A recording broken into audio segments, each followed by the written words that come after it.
Welcome to TLC for the Soul podcast, where soul meets spirit. You have entered into sacred space. I'm your host, Tammy Lynn Chambers, and I'm here to help you shine.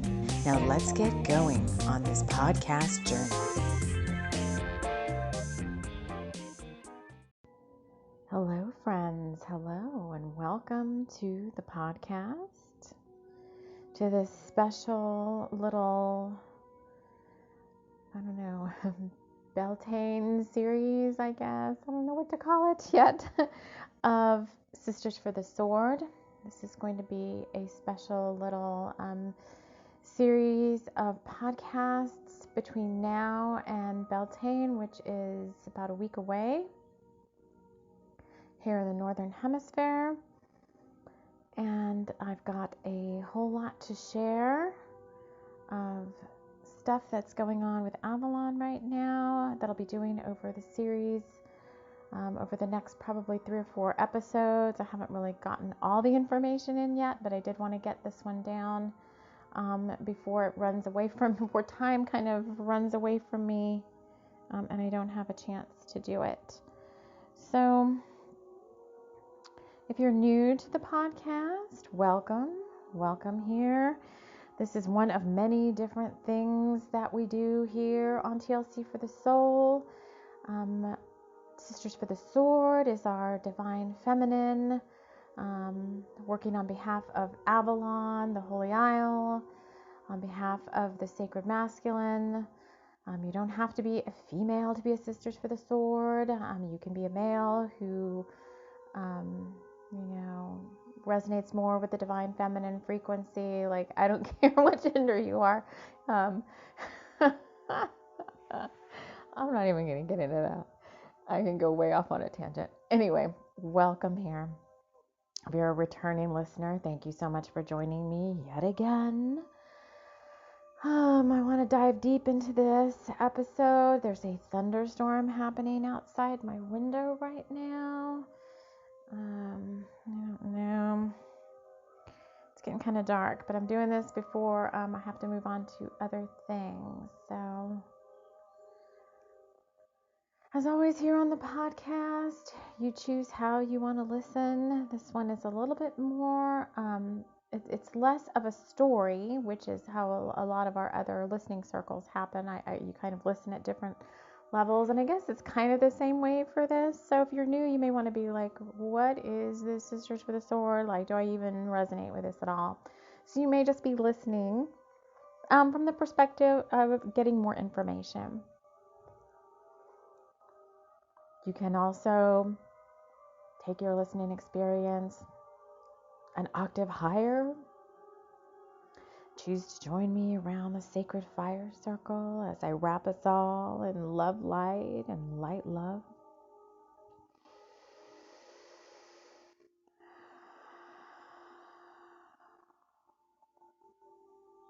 Calling in the spirits of Avalon, Lady of the Lake, Merlin, all my Avalon friends joining me around the sacred circle here on the Holy Isle. You can choose to take your listening experience an octave higher. Call in your own spirit guides, angels, totems, power animals, wisdom keepers to join you in this sacred space around the sacred fire circle.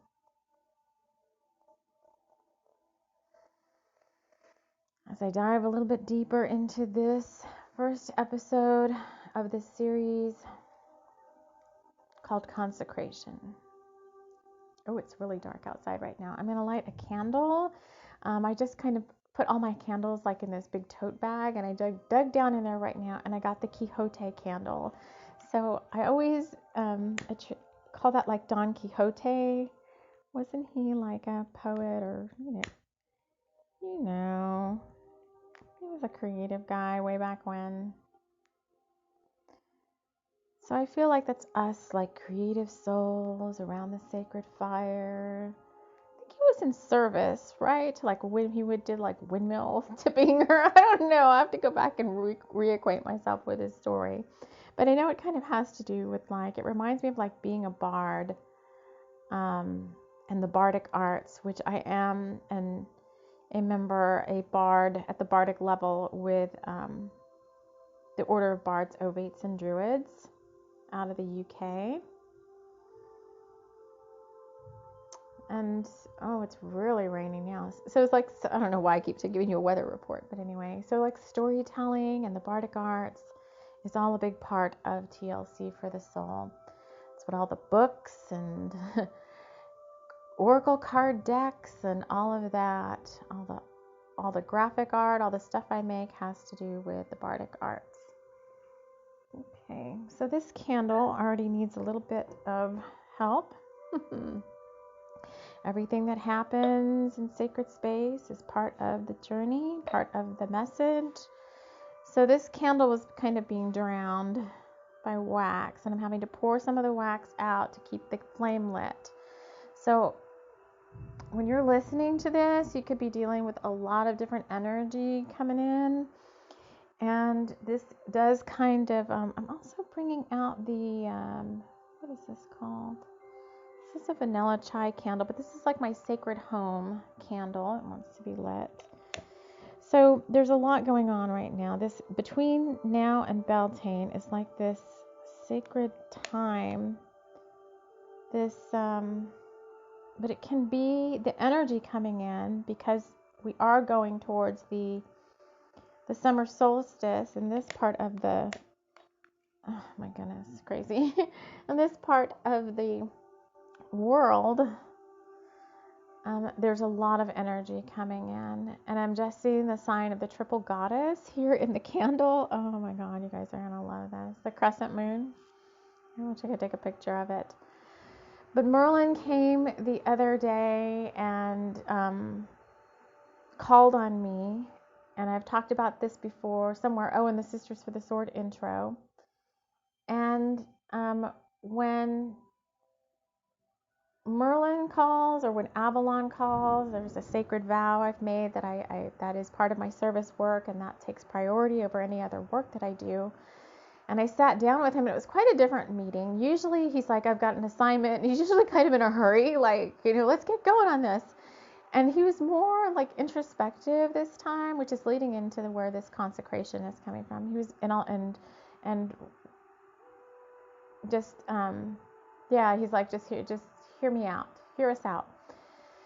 So he was much more introspective, almost melancholy in a sense, because he senses, as we all do, big changes coming up and in the earth, in Gaia, in the world, the bifurcation of worlds between the 3D and the 5D is very apparent. I mean, if you live in the quote-unquote 5D, or you live multi-dimensionally, as I do, then there's just this line in the sand between the 3D world and the 5D world.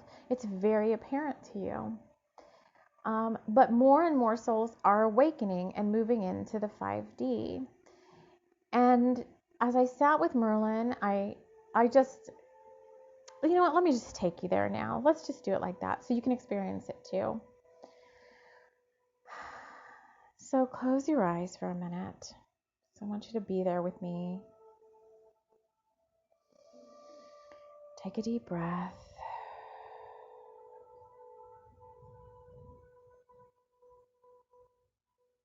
See yourself getting up from where you're sitting, moving out through a door or a window in your room, stepping out into sacred grove. It's my sacred grove.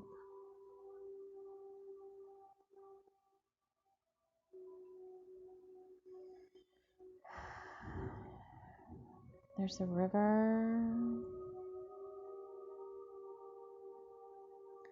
riverbank. There's a barge waiting for us at the banks of this river. There's oarsmen in the boat, motioning you to step forward, step inside. This boat that will only take you to the Holy Isle, only if you're of the integrity, spiritual integrity to go there. Just take a deep breath and step on board this little boat, this little barge. As the oarsmen row out, down into the open waters.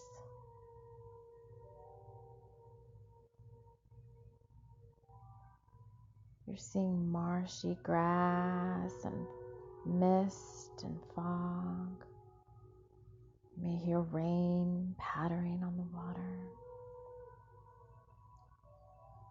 You see almost like a wall of mist, a wall of fog up ahead. The entrance to the Holy Isle. You may get emotional as you recall what it feels like to be coming home. As a gatekeeper, we part the sacred mists. Hanchira kratinjara arkindiren chimrigriata turte chinjara krati kratuntar ditara shkratene. The mist part. The barge glides through. You look in front of you. You see the shores of a place your heart knows that you hold so dear. You turn around to look behind you, and the mists have closed in again around this sacred space. The barge pulls up alongside the shoreline, and Merlin and I are there to greet you. You look down and you see yourself enveloped in the sacred robes of Avalon. We hold out our hand and help you off the barge. And as your foot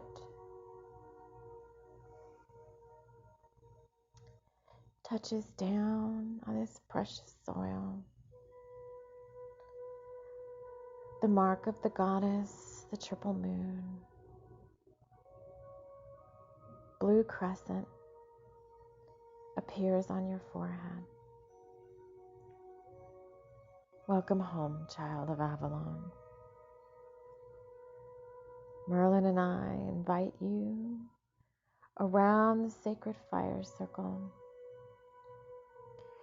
We would like to break bread with you and drink honey mead, made here. As you follow us, Merlin staff in hand, myself holding the sacred books, the journals we've kept over all the timeless bits of time, all the sacred mysteries of the Isle. We have something to share with you.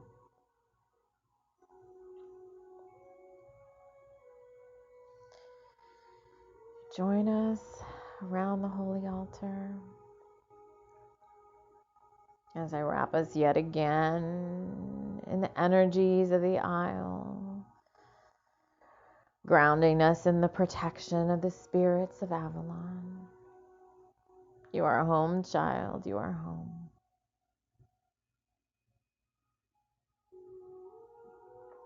As Merlin and I sit before you, we share with you this conversation we're having about consecration.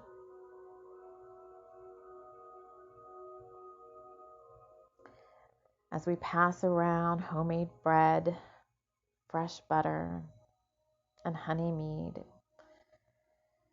we ask you to join us in a sip from the loving cup, just enjoying the fruits of this special place. The bees that made the honey, the spirit hands that crafted the mead, the holy cows that created the milk that made the fresh organic butter, the hands that kneaded the dough that made the bread.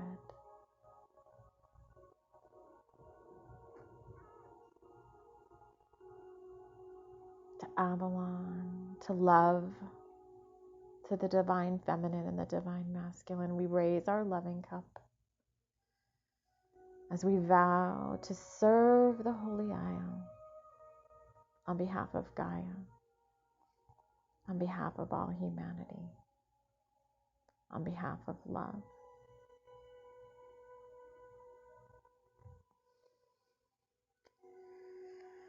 As I sit with Merlin, he talks about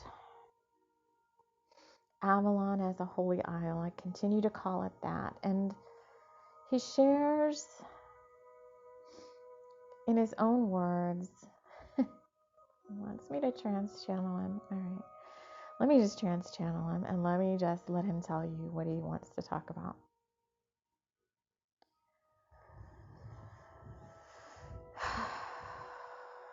This place is not for the weak of heart. This place is for the lovers of life. But it is not a space, and it is not a place for just anyone to come into.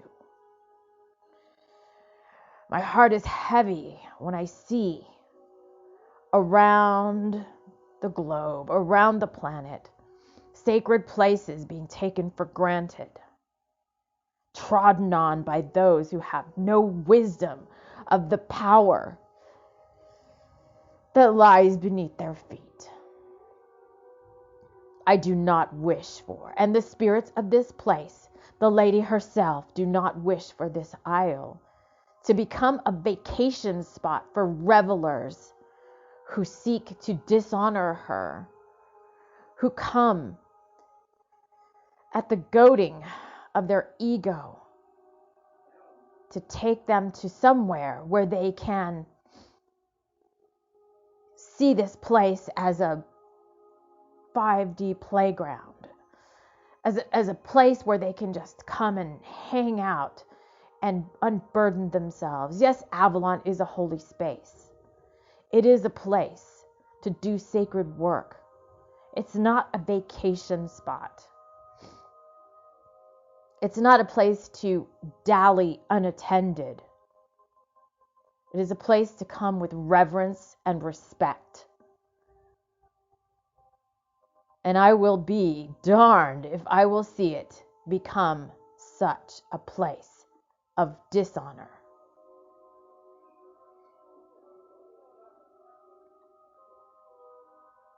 We've been asked by the higher echelons of the light to rededicate sacred spaces and raise them to a level octave higher than the 5D realm at this time.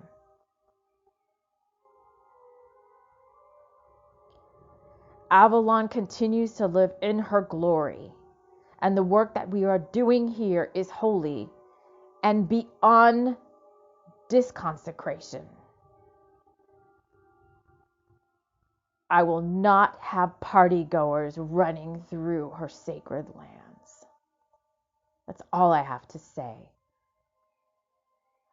I will allow the channel to reiterate and expand on my idea.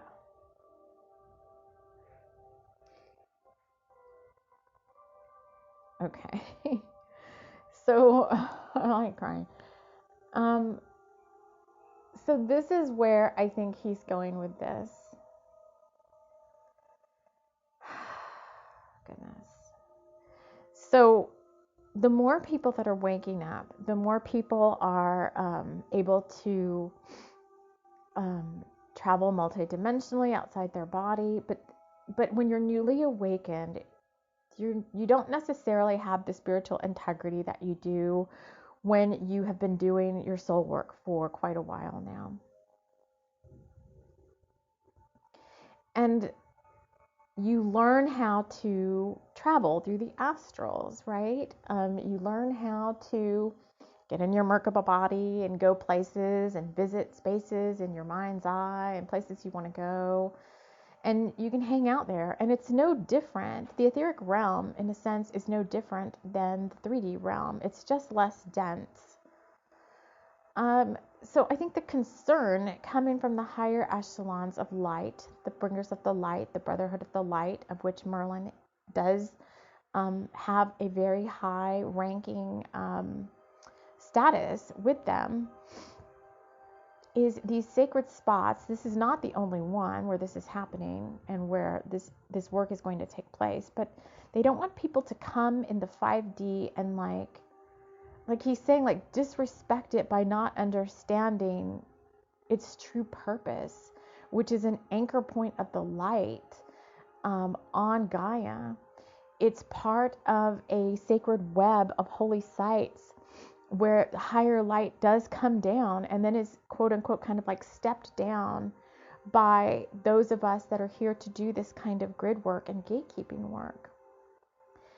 And in order for it to remain that way, it can't just continue to exist on the 5D plane where anybody can, get on the barge and go and hang out here. It's so hard to, I know if you're listening to this, you're going to understand what I'm talking about. And if you don't, then, maybe you should come back to this at another time. But it's just like he keeps comparing it, although, we don't get into religious stuff here, but he kind of is like, would you go run wild through the Vatican and I don't know, hang out there and pitch your tent and say oh, this is the Vatican, I'm just going to light a fire and spend some time here hanging out in this space. I think it's also kind of like how over time, Stonehenge has become, he's showing me Stonehenge and how, you can go to Stonehenge and you can go with the understanding of what Stonehenge is really all about, with reverence and respect for its purpose in the higher realms. Or you can go to Stonehenge as this party goer who's yeah, Stonehenge is this holy site, dude, and let's go spend some time there. And I go and I hang out and I toss my trash around and I disrespect the land by, walking through the sacred site with no reverence to the thresholds or the power of the stones, and I make some graffiti, and I disrespect it. And I think that's what he's talking about is Avalon in the 5D, is we're going to start to see some of that happening as people learn how to, astral travel more, but they're maybe not of a higher spiritual integrity. So we're being asked collectively as a Sisters for the Sword group to work with the consecration of Avalon, which involves moving it into a higher echelon of light, into a higher dimensional realm, unattainable by those in the 5D. Now, that is not to say, and we're not being like snobs at Avalon, it's not to say that, but what it is to say is that the mist will not part unless you have the code. And if you don't have the code to part the mist yet, or you're not led by a mentor or a guide to Avalon, so if you're not led by Merlin himself or somebody who has been given the power and the integrity to part the mist and lead others in like we just did, then you won't be able to get in. You won't be able to get here. So if you are, then you can come in and out with a guide.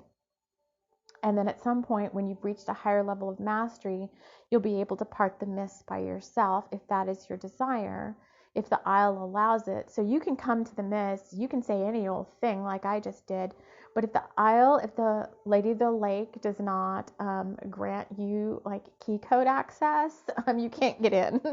So, you can try all you want. And I think it's coming number one. I think Merlin has a personal objective and a higher light objective here. So, just like me, like I go somewhere to a space, just like this place I talk about, like where I live, where people don't understand the true energy of it, and they kind of disrespect it by walking into it when they're really not supposed to be. I talked about this somewhere on some podcast episode, these fairy lands that are next to where I live. So it's very similar to that. So before this gets too long, and we may have to come back and expand on it even more, maybe left to some of you still a little bit confused, not completely understanding it, and the rest of this special series between now and Beltane is going to help you lead us back each day to Avalon and help you gain a little bit more of a perspective on what I'm talking about. So the consecration piece, we're going to wait because he told me it was 3 days before the moon and 3 days after this moon that's coming up was the work that we were going to be doing, that this was the preparation work, this first 2 or 3 days, whatever it ends up being, that I'm able to record these. So this was just to give you a taste of what I'm talking about, and I guess also for you to decide, like, is Sisters for the Sword really for me? Because it is advanced teaching. And if you're not advanced, like, you can listen to it, but a lot of times it'll just be like blah, blah, blah, blah, blah, blah, blah, blah. Like the words are of such a high frequency. The meaning of what we're talking about is higher vibing frequency that you won't really understand it. You won't get it unless the veils have been lifted away from your heart and away from your soul to where you can truly understand what I'm talking about.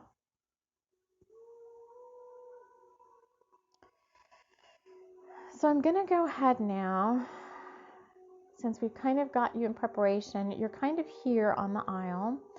If you are like, wow, I really am excited about what this is, I want to hear more, then for the next, for the next 3 days or so, you're invited to stay on the Holy Isle. That means, pitch your tent or, there are bothies and little, like, I don't want to call them huts, but like little sacred spaces around the aisle where you can, quote unquote, set up for the next 3 or 4 days.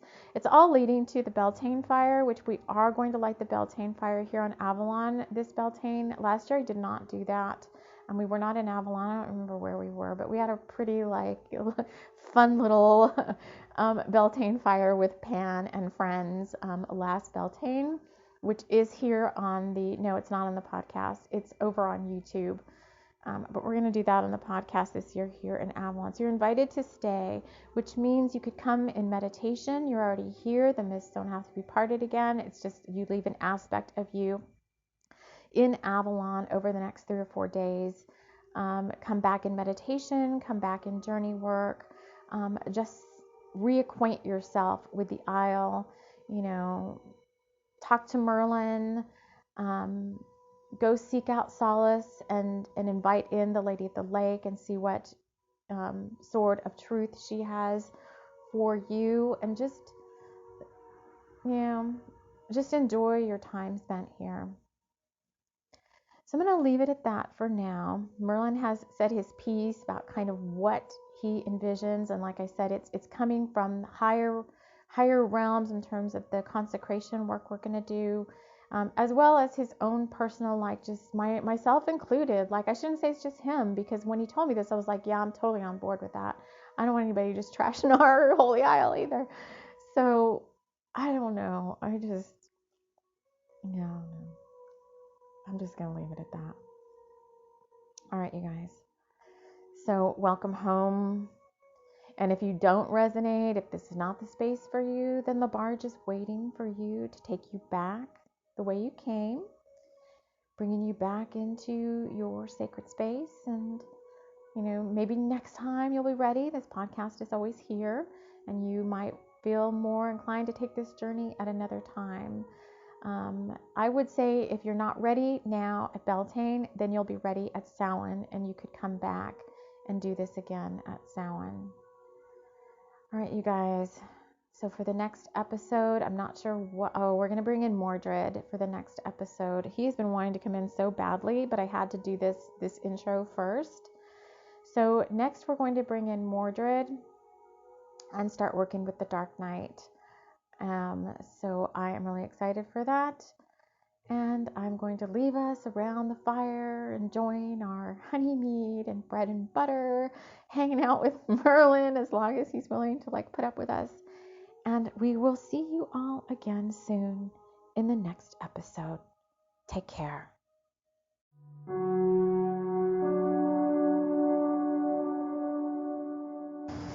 Thank you for listening to this podcast. It has been brought to you by the Bringers of the Light, an etheric group of higher light beings focused on service to Gaia, humanity, and the self as it pertains to the spiritual journey. So they are here to support you on your path to love and to working with others. Thank you so much for joining us. Take care.